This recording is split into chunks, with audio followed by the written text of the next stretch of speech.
Wanna talk? So let's talk. Yeah. Talk. You wanna talk? You gotta talk, you need to talk. News talk. I talk, you talk to Solomon. I talk, you talk to Solomon. Yeah, let's talk to Solomon. Talk to Solomon. You gotta talk. Good evening, my friends. It's Talk to Solomon time. Thank you so much for joining us. That's me, Stan Solomon. I'm the host. I'm Chief Steve Davis, the in-studio co-host. And Brent Johnson, who's normally with us, is not available today. He's under the weather, but we are delighted to have my girlfriend, who's been my girlfriend for, 50 years now, Phyllis Schlafly. Hi, Phyllis. Hello, Stan. Good to join you. It's always a pleasure having you, and I'm going to tell you something. You're a real special person. You've been a rock on which the conservative movement has been built, and unfortunately, a lot of our other pillars seem to be standing firmly on sand, where you're on solid rock, and we really appreciate that. That's right. I think the real conservative message is the way to go, and it's the best thing for our country, and we invite everybody to join us. Now, speaking of a conservative message, let's leave America for a moment and go down under to Australia. They elected a Liberal Prime Minister. Her name is Julia Gillard. And Julia Gillard is in a race for re-election. So she said, and let me quote her, she said, "It's a decision about whether once again we will banish women's voice from the core of our political life. We don't want to live in Australia where abortion again becomes the political plaything of men who think they know better." Now, Julia Gillard is a leftist, liberal, homosexual, anti-God individual who hides her real thoughts normally, but this time it actually came out, and the result has been her numbers have dropped like a rock. Wouldn't it be nice if we really knew the truth about our own leftists like Obama, the Obamas, and the Harry Reids, and the all these people on the far left who want an America that's no longer America? That's right. And with the feminists, abortion is their central theology, and it's an anti-men, anti-child, anti-motherhood point of view, and that means more to them than anything. They just push that at every opportunity. And the trouble is, the men are afraid to fight them. We need some men who are willing to stand up to these feminists because they're so destructive. What they do is to teach women that they are victims of the patriarchy. And I never felt I was a victim. I felt in America I could go as far as I wanted to go and do anything I wanted to do. And we're the most fortunate people who ever lived on the face of the earth, and it's just too bad that the feminists give women such a sorry view of the whole country. Now, the reality is they're hypocrites because they don't say anything about how the Taliban, how the Africans, how the fill-in-the-blank people treat their women. Women have more in America than any other place in the world by thousands of percent. I mean, I don't know how you say it. Where women are mutilated, where women are traded back and forth, where women are murdered, where women are used and then abused, where women are beaten. What the heck is wrong with these women? They don't say a word about those things. Well, they're after control of the United States, and no, you're right. They don't talk about the way women are abused, for example, in the Islam countries. They don't talk about the way women are mutilated in those countries, and the polygamy, which is worse than slavery. And I just try with putting out the facts about them to get the men to stand up to these feminists and realize that they do not represent women. There's only a very small percentage of U.S. women who want to even call themselves feminists. Well, that's the other thing. The National Organization for Women, which I call the wackos, weirdos, and wet wipes, claim to have, hundreds of thousands of members. It's a lie. They don't have 30,000 members. It's all made for television. The Concerned Women for America have over 500,000 members, 10 times what NOW has, and yet the media pretends like they don't exist. Yes, and they present a false image all the time, and the media go along with it because there's so many feminist women who are have spots in the media, and the men are afraid to challenge them. It's just very unfortunate. Well, Stan, I saw a real life animal program on PBS one night, and they showed this female bear, who paced off an area to feed her cubs, and then there was some big monster male bear that wanted to move on her territory, and they kind of glared at each other and faced each other just like boxers in a ring, and then pretty soon this big male bear, who was 30% bigger than the woman, just hung his head and walked away.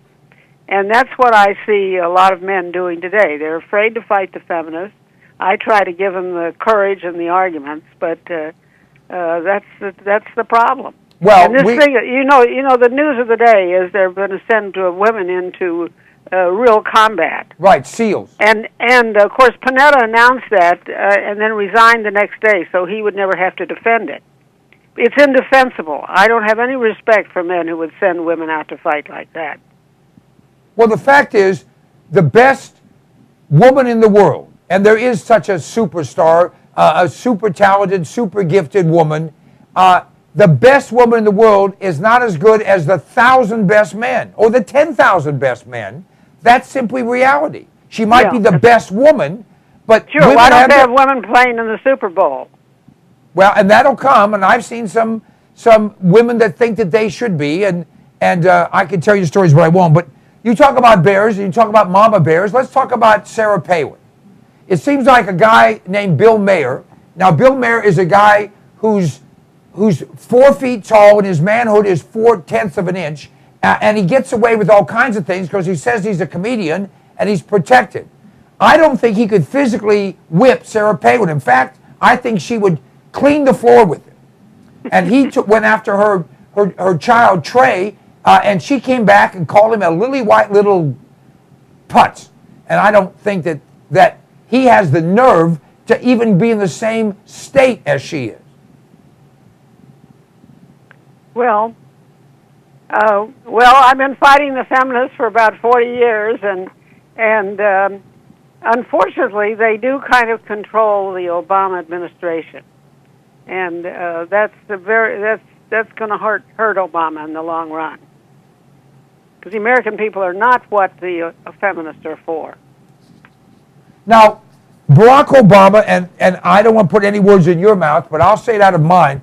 Barack Obama is a wussy guy who throws a ball like a girl, who everyone knows was involved in homosexuality, and I think he is the stereotypical, if he could get away with it, he'd be in drag.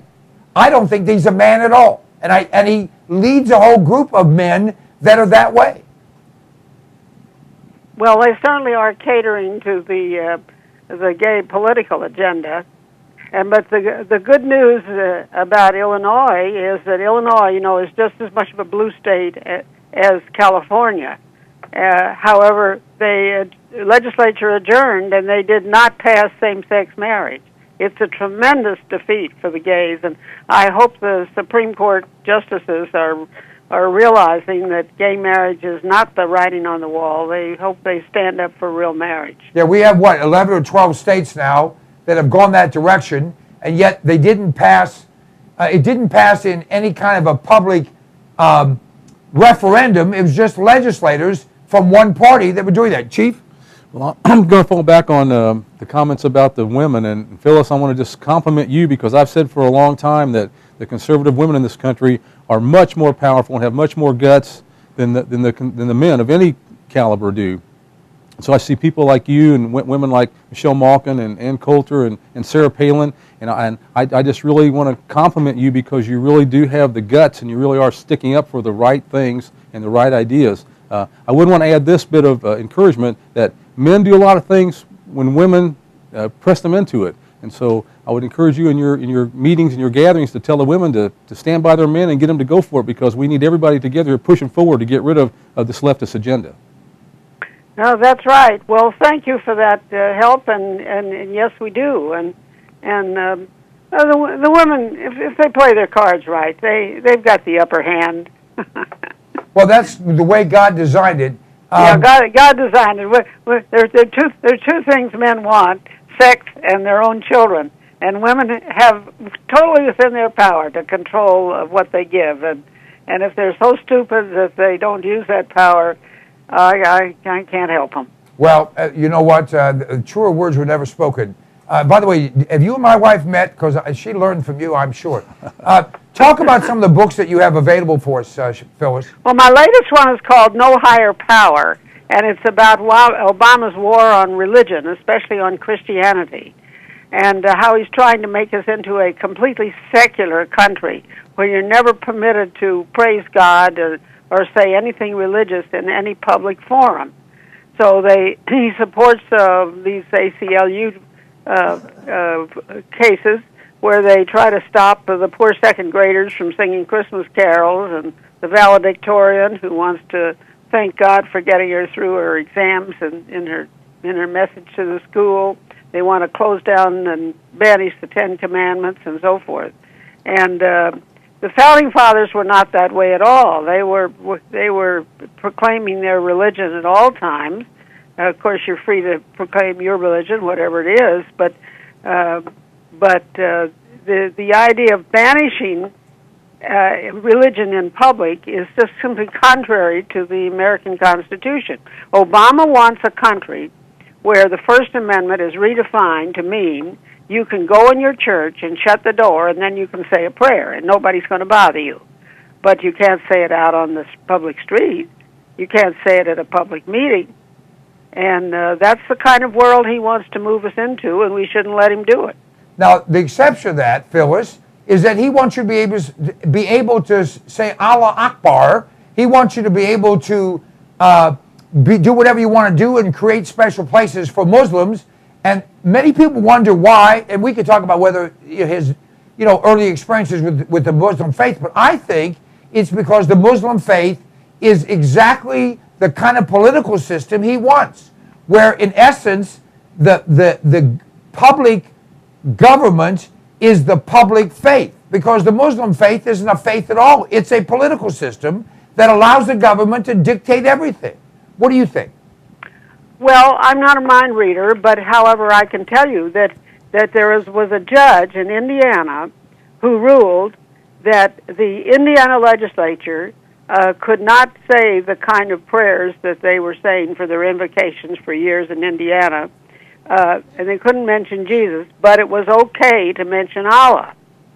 Now, he was overturned on appeal, but after that, Obama raised him to a higher court, put him on the federal court. That was Lee Hamilton. His name was Hamilton, not Lee Hamilton, but it was Hamilton. I know that judge, and he was a leftist loser if ever there was one. Still is. Well, that just shows you where Obama is in the religion fight. And then I have another book on the courts, and of course, courts haven't been so much in the news now, but they're going to be in the news in the next week or so when the Supreme Court hands down its decision on marriage. But my book is called The Supremacist, and it's now out of print, but I've arranged it for a study group, and we've put it on my website, eagleforum.org, separated by chapters. So you can have one meeting on the religion cases, and one on the life cases, and one on the property cases, and one on the immigration cases, and one on the porn cases, and you can have a great study program. We need to put that on our website, my producer, Rich. That's a link we should have there so people can get to that. And it's on eagleforum.org? Yes, eagleforum.org. All right, now... It's a gold mine of information. And I just have wonderful information and articles on this whole amnesty fight, which we haven't even gotten around to yet. I was just going to say, you read my mind. We just had some discussion of amnesty. The fact is, illegals in this country are raising the level of unemployment. We have 60 million working age people out of work, the highest in our entire history. This nonsense about 7.6% unemployment, when it's reality it's 15% unemployment. I mean, just figure it out. 60 million out of 240 million, that's 25%. That's working age Americans versus working age Americans out of work. That's our real unemployment rate. Yes, and it's terrible. And you know, there are two powerful groups that are trying to pass this amnesty bill and bring in millions of illegal aliens. And one is the Chamber of Commerce, where they want to bring in more workers so they can pay less wages. They want to be sure they can get access to cheap labor. And then the other is the Democratic Party, because they know they're going to vote Democratic when they come in, because they come in and if they're low income, they're eligible for some of the 78 welfare programs that the federal government is handing out. Some of them are cash and some of them are benefits, and they're getting that now. And this is a terrible cost to the people who are working and paying taxes. The Heritage Foundation estimates it at $1 trillion over the next 10 years. Well, I think that's about right. 90 billion a year to 95 billion a year at the current rate of illegals. And the more they talk about amnesty, the more illegals come in this country. Yes, and they're going to double the number of legal immigrants, but they're going to be the same ones, many of them, that need these programs. That's right, because they're in the low-income range. And, you know, they say insanity is doing the same thing over again and expecting a different result. And we had the amnesty in the 1980s, and all it did was there was terrible fraud connected with the whole thing, and it ended up bringing in millions more illegals. And this bill that they're trying to pass now is pretty much the same. It does not give us border security, which is what the American people want. They want that fence. Did you remember seeing George Bush on television signing the Secure Fence Act? I remember seeing him, and we never got the fence. 1,400 miles of fence, and so far they've finished, as I understand it, about 70 miles. Yeah. They don't want to build the fence. Well, 30 years ago, Ronald Reagan signed the amnesty bill, and they spent the next 8 years or so trying to get Congress to do something about it, which they never did. You know, if you trust a Democrat to do what they promised to do, then you're an idiot. There's no other way to define you. You're plain I've got a bridge to sell you here if you believe them. Well, look at what happened to George Bush the first. When he made a deal with the Democrats, it cost him his second term. Yeah. Reagan, it cost him part of his legacy. Yeah. Bush, Jeb Bush, I don't know what the heck has happened to Jeb Bush, but he's a moron. Well, he's part of the establishment, and the establishment would like to elect him president, but we've had enough Bushes. Well, he's not going to become president, but unfortunately, the question is now, will we have Hillary? Hillary, who's proven to be disingenuous, dishonest, incompetent, perfect for a Democrat, right? Yeah. But it really is discouraging the way a lot of these senators are just lying to us about this Gang of Eight bill. And the people in the Gang of Eight are unable to explain it in a way that the American people even understand it. There is nothing in it that guarantees a secure border. Nothing. All it does is give us plans and promises. And there's nothing in it that guarantees that they'll activate the system that tracks people who come in on visas for a short time. And we need to make them leave when their time is up. There's nothing to do that. Yeah, we just had a guy from the Center for Immigration Studies that said that 40% of the illegals in this country didn't come across the border illegally. They came in with a visa and overstayed. Yes, and a lot of those people who came in on the visa turned out to be the people who wanted to kill us. No question. Well, I think Democrats want to kill us. No one wants to admit that. But they want to kill the unborn. They want to kill normalcy. They want to kill involvement with God. To They me, want they to kill the nuclear family. That's right. That's exactly right. Yeah. All right, Phyllis. Because when you know, our country was based on a system of the husband provider with a pretty good job, and we had millions of pretty good blue-collar jobs, and and the mother taking care of her own babies. And they want to get rid of that system. The feminists want to get rid of it, and the Democrats want to get rid of that system, so that they will be so that we will be dependent on government. And they're moving in that direction pretty fast. We're going to have to stand up and stop them. Well, the reality is Obamacare will be unaffordable for more than half of Americans because the lowest price policy is going to cost a family $20,000. Well, there aren't 20% of the families in America that could pay $20,000 for health insurance. Well, as our friend Tom Sowell said, it's just amazing to him the way people who think that the cost of physicians and hospitals are too high, but they'll be cheaper if it's run by the government. Yeah. And there's no way. And also, we have to remember the Electoral College. All of these millions and millions of illegals, when they are eligible to vote, are going to vote for Democrats.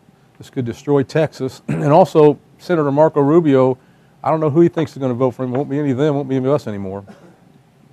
Yeah, you know, the question is, and Phyllis, I'll ask your opinion on this, the last question before we let you go. I don't believe our elections are fair. I think they just indicted some Democrats and put them in jail, but I think there are millions of phony votes cast in this country, and 98% of them by Democrats. They don't have any problem lying, cheating, and breaking the law because they feel it's the right thing to do. Well, understand it's the same guy who was creating some phony votes that beat Alan West in the district in Florida has now been working in another congressional district, too.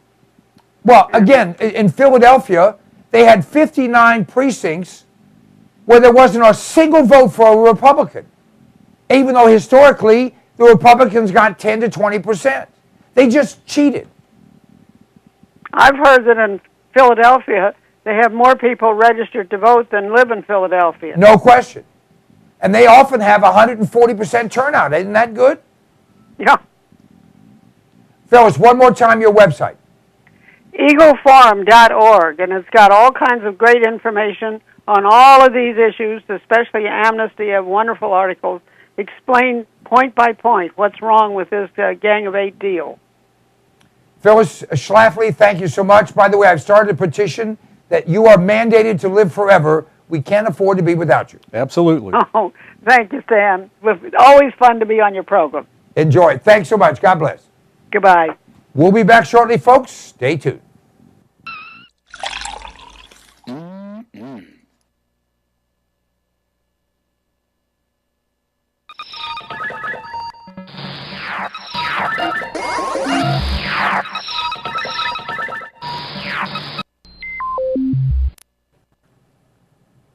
I like to eat. You like to eat? We all do. And usually we run to the grocery store, we run to the convenience store, or we have something in the fridge. But power's been out in parts of this country in the last few weeks. We don't know what's going to come down the pike economically. Smart people are putting in food. Alpine Air Gourmet Reserves is a line of foods that you can put away that will last for a very long time. You know, they say eat what you store and store what you eat. This is great tasting stuff, healthy for you, a full line.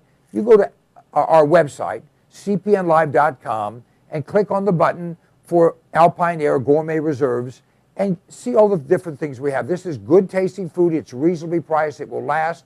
And it's worth its weight in gold if a problem arises. I know you don't think there's going to be anything that goes wrong. Actually, you do. This is smart. This is smart insurance. This is smart preparation. This is smart thinking.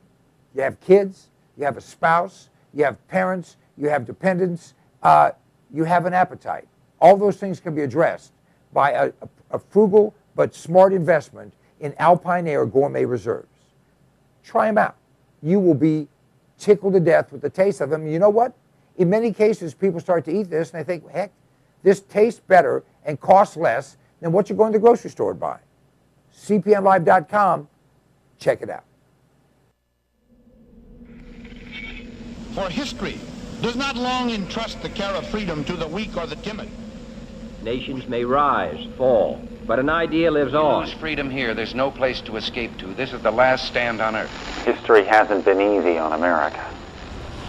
We've waged war in foreign fields and secured the blessings of liberty.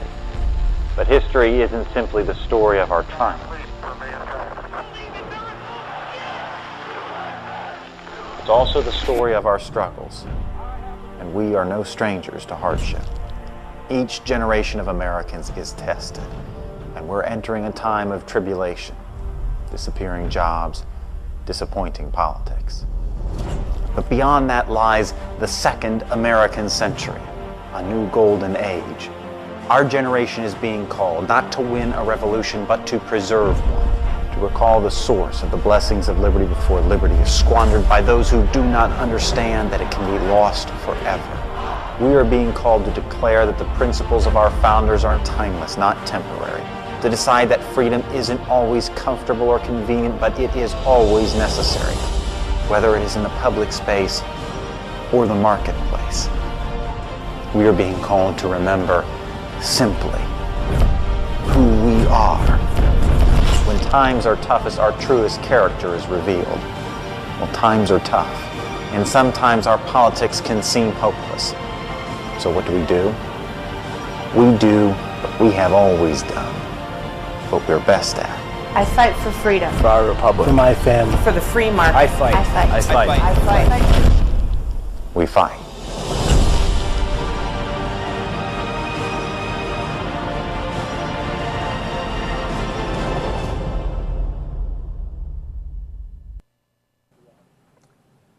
Let me ask you a question. Do you like being sick? I have in my hand an incredible product. It's called TR10 supercolloidal silver. TR10 stands for a trace to the negative 10th power. The particles in this silver product are 6 to 8 angstroms, 6 to 8 10 billionths of a meter. Now listen to me. Silver has been the magic bullet for all of human existence. The Egyptians used silver instruments. We use silverware. They put silver in your teeth because nothing can grow on silver. Silver will kill anything but liberalism. I'm working on that. This product, you go to cpnlive.com, buy 1 quart of this product. It will last you for a very long time. Anytime you feel like you've been exposed to something bad, take some of this product, spray it in your mouth, or take a little bit and gargle it, swallow it. It will kill any pathogen. The average antibiotic kills 10 to 20 different pathogens. This product will kill 700 plus. Do yourself a favor, do your family a favor, do your doctor a favor. He's tired of seeing you. Get supercolloidal silver. Go to cpnlive.com, order the product. It's $29.95 plus shipping. I think it's $39.95 delivered any place in America right to your door. It's worth 10 times that. Check it out. If you're not 100% happy, just return it and we'll give you your money back.